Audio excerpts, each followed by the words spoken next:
ETF index mutual funds నేర్చుకుని stock మార్కెట్లో రాణించాలనుకుంటున్నారా? వెంటనే ఈ నెంబర్కి కాల్ చేయండి. హాయ్ హలో నమస్తే, welcome back to Suman TV. ప్రస్తుతం మనతో పాటు ఉన్నారు స్టాక్ మార్కెట్ అనలిస్ట్ సుందరామరెడ్డి గారు. నమస్తే సార్. సార్, ఈ బ్రోకరేజెస్ ఇట్స్ గో అప్, ఇవి పెరుగుతాయా అంటే ఇది వెదర్ కాదు వెన్ అనే క్వశ్చన్ రావాలి అని అంటున్నారు. డెఫినెట్గా అండి. బ్రోకరేజెస్ స్టాక్స్ టూ మచ్ స్ట్రెస్లో ఉన్నాయి ఇప్పుడు చూస్తే. క్లియర్గా ఏంటంటే ఈ సెబీ వాళ్ళు ఆప్షన్ ట్రేడింగ్ ఎప్పుడైతే రిస్ట్రిక్షన్ స్టార్ట్ అవుతున్నాయో ఒరిజినల్ షో వాళ్ళకి స్టార్ట్ అయ్యేది November 20th నుంచి స్టార్ట్ అవుతుంది అనమాట. అండ్ 50 to 60% వరకు దే ఎక్స్పెక్టింగ్ అనమాట. మార్కెట్ వాల్యూమ్ డ్రాప్ అవుతుందని ఎక్స్పెక్ట్ చేస్తున్నారు. కాబట్టి బ్రోకరేజ్ ఫీజులు పెరగడం అనేది గ్యారెంటెడ్. ఎప్పటి నుంచి అనేది మనకు తెలియదు అనమాట. ప్రస్తుతానికి జిరోదా వాళ్ళు మేము పెంచడం లేదని అంటున్నారు, కానీ బట్ మిగతా బ్రోకర్లు అయితే ఖచ్చితంగా పెంచడం స్టార్ట్ అవుద్ది. మొత్తానికి అయితే ఇండియాలో ఇంకా ఫ్రీ జీరో పర్ ఇన్వెస్ట్మెంట్ అనేది ముందు రోజులు ఉండకపోవచ్చు.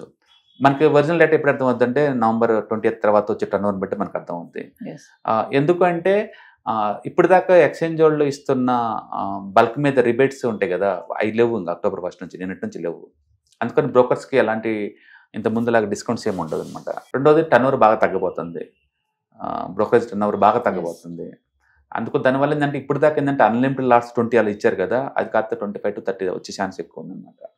ఓకే, కాబట్టి ప్రతి బ్రోకర్ ఒకళ్ళు చూసి ఒకళ్ళు పెంచుతూ ఉంటారు. ఆల్రెడీ ఏంజల్ అన్నోళ్ళు వాళ్ళు అనౌన్స్మెంట్ చేశారు ఆల్రెడీ. మిగతా వాళ్ళు కూడా క్యూలో ఉన్నారు. ప్రస్తుతానికి అయితే జిరోదా వాళ్ళు అయితే ఇన్వెస్ట్మెంట్స్ ఎప్పటిలాగానే ఫ్రీ అంటున్నారు, కానీ బట్ చూడాలి మన నెక్స్ట్ ఏం జరిగిద్దో. మొత్తానికి అయితే టెలికాం రంగంలో ఏం జరుగుతుందో బ్రోకరేజ్ ఇండస్ట్రీ కూడా అలా జరుగుతుంది. టెలికాంలో కూడా ఒకప్పుడు ఇండియాలో ఒక 15 దాకా ఉండేది, డిఫరెంట్ నేమ్స్ తోటి ఉండేవి. తర్వాత జియో వచ్చిన తర్వాత కాంపిటీషన్ తోటి అన్ని మాయమైపోయినాయి మార్కెట్లో. ఇప్పుడు 3 నడుస్తున్నాయి. 3 అనే బదులు 2 అంటే బెటర్ ఇంకా. ఎందుకంటే బిఎస్ఎన్ఎల్ గవర్నమెంట్ అది ఎప్పటికీ అంతే ఉంటుంది. అండ్ వడాఫోన్ ఎప్పుడు జీరో అయిపోద్ది మనకే తెలియదు. జియో వర్సెస్ భారత్ ఎయిర్టెల్ 2 ఉన్నాయి టెలికాం రంగంలో. బ్రోకరేజ్ కూడా అంతే. ఇండియాలో కూడా ముందు రోజుల్లో ఇన్ని బ్రోకర్లు రన్ అవ్వవు. పర్టికులర్గా చిన్న బ్రోకర్స్ అందరు కూడా ఇంకా తగ్గిపోద్ది అనమాట. ఎందుకంటే మాస్ వాల్యూమ్ ఉంటేనే సస్టైన్ కాగలుగుతారు. అందుకని రేట్లు పెంచకుండా వాళ్ళు ఎక్కువ రోజులు ఉండలేరు టర్న్ ఓవర్ తగ్గిన తర్వాత. ఇప్పుడు రిబేట్స్ లేవు అంటే టర్న్ ఓవర్ తగ్గబోతుంది. ఆ టర్న్ ఓవర్ కూడా ఎంత తగ్గిద్ది అన్నదాన్ని పెట్టేసి నెక్స్ట్ లెవెల్ ఉంటుంది అనమాట. అందుకని November 20th తర్వాత మనకు అర్థం అవుతుంది ఎంతమంది బ్రోకర్స్ జీరో ఇన్వెస్ట్మెంట్స్కి ఆఫర్ చేస్తున్నారో లేదని. ఎక్కువ స్ట్రెస్ ఉండేది మాత్రం డిస్కౌంట్ బ్రోకర్స్ కండి. ఎందుకంటే వాళ్ళు ఇన్వెస్ట్మెంట్స్ టోటల్ ఫ్రీగా ఇస్తున్నారు ఇప్పటి వరకు. ఇక ముందు రోజుల్లో ఇన్వెస్ట్మెంట్స్ టోటల్లీ ఫ్రీగా ఇస్తారనేది రియల్లీ వెరీ క్వశ్చనబుల్ అనమాట. ఎందుకంటే ఈ F&O ట్రేడింగ్ ద్వారా వచ్చిన లాసెస్ ఏ రేంజ్లో ఉంటాయి, ఎంత టర్న్ అవుట్ తగ్గింది అన్నదాన్ని పెట్టేసి మనం చూడాలి. వీళ్ళ ఇన్కమ్స్ ఎలా ఉంటాయి సార్ బ్రోకరేజెస్? మార్జిన్స్ 50% దాకా ఉంటాయండి. One of the good margins business ఇండియాలో. ఇప్పుడు యాక్చువల్గా ఇప్పుడు హాట్ అంటే బ్రోకరేజ్ ఇండస్ట్రీ. ఎందుకంటే ఇండియాలో ఇప్పుడిప్పుడే ఈక్విటీ కల్చర్ పెరుగుతూ ఉంది కదా, అందుకని మోర్ అండ్ మోర్ పబ్లిక్ మార్కెట్లోకి వచ్చే కొద్దీ వీళ్ళకి ఇన్కమ్ పెరుగుతూ ఉంటుంది అనమాట.